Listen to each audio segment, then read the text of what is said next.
Tulum, 2022. My third trip back this in the last few months. This is actually my last day heading back to Atlanta tomorrow. Yeah, it's been a great time. I've been enjoying myself down here. I came over because I was meeting a couple friends here, and I also was needing to check up on the property because we had our first large booking, which was about $8,000. The guy was booked for about 2 weeks. And then we just had a group from Canada book the house for 5 months, and that was quite a large booking. That one is going to be about $45,000 booking. So really excited about that. We wanted to make sure the house was good, but I guess I had forgot that I didn't really create a video that really told the backstory of why we made this investment in Tulum, and I just wanted to share a little bit about the property, the motivations behind, sort of the why, when, and what behind the purchase and the investment here. Start with the why. The why was, I was in a period of my life where there was a lot going on, and a couple personal things that led me to sort of search for something new. I was invited to Tulum by one of my friends. He was I was kind of going through a rough time emotionally with a few of my things that I had going on in my life. And I came to Tulum and I just immediately, fell in love with it. I fell in love with the vibe, the fresh fruits and juices, and the people here, the energy, the music, tacos. More about that later, but the the food's amazing here. I remember I had the feeling, and I've traveled to 30 countries, and I've never had the feeling of, I want to come back. Like, I don't feel like I want to leave here. And I feel like I could live here. I had that sort of feeling.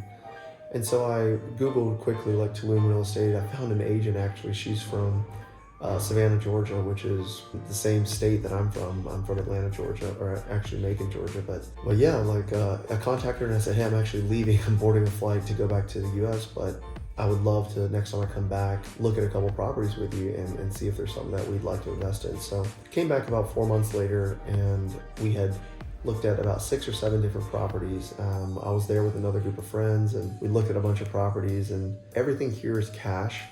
That just didn't really make sense. So we wanted to find someone we could pay with cash. And I will preface and say this, as an investment property for me, I didn't put the return on investment in terms of income, cash, as high as I did the return on my emotional and physical investment, because I just knew that having a place here would make me happy. It'd be a place, even if I didn't make any money with it, I would just move down here and live. It was a beautiful house, XYZ thing. So I just knew that I wanted a place here, and when I was gone, I could turn it into a rental property. But me first, not the money first. And it was sort of a weird first time. All my investments in the past have been money first, not me. Of course, I had to like it and be into it, and it had to fit my personality and style. But this is the first one where I was like, no, money could come last. Let's just make sure I'm happy with it. I would feel great. If I had to live there all year for the next 5 years because no one wants to rent it, I would still be happy. So, I finally found a house. It was in a region north of Tulum. I wanted to be away. There was too many properties on the market that had 2 or 3 bedrooms or 1 or 2 bedrooms, and they were in the party areas, De Azama, La Valeta, El Centro. I wanted something a little bit more secluded, quiet, that, like I said, it's for me. I'm not going to be partying here all the time. So I wanted something just quiet, tranquilo, chill. So we found something that was in North Tulum in a place called Riviera Tulum. It's a gated neighborhood, and yeah, I fell in love with it. I met the owner. He was a developer from North Carolina that moved here with his family, an American guy.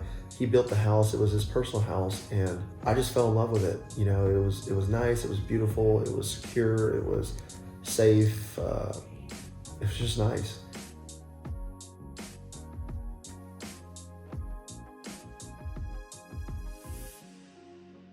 And so I went back. I was hanging out with a couple friends. I was mentioning it to them. One of my good friends, Jaron, he actually was hanging out with me, and I had mentioned it to him, and he was all in for the idea. He was like, how much is it? And I said he wanted $350. We countered. He said $300, so $150 a piece. During this time, it had been 2 or 3 weeks. We didn't respond to his last counter offer of $300 because at that point, it was just sort of there's no point. We don't want to lowball this guy. It's a very nice house. XYZ things. Kind of gave up on it, and Jaren even thought it was a little expensive, so we didn't do anything. And I think it was about 2 weeks later, the agent calls us back and says, hey, the seller wants to meet with you and sit down and discuss and maybe work a deal out. We're like, okay, cool, sounds good. So long story short, we met, agreed to the price of $230,000. The only stipulation was that we had to wire a certain amount of money to 2 separate bank accounts, and that was for like tax purposes or et cetera, but no problem, no big deal, we agreed. Yeah, so I basically convinced them to give us the keys to let us move in and start preparing it for busy season. We were working with a property manager that introduced to us by our agent that we were using. She had sold a lot of houses here. She was recommending that we use this person, so we did. Yeah, it turned out to be a great idea. They helped us set everything up, redid the house. We added an additional close to $50,000. Did everything from change out the light bulbs, add new features, change the water filters, change the pool filters, added rooms, bathrooms, showers, faucets, solar, etc., everything. So it's still a great deal. Like I said, it was just for our passion. We really wanted it to work out. So, all right, well, enjoy the video, and I'll talk to you later.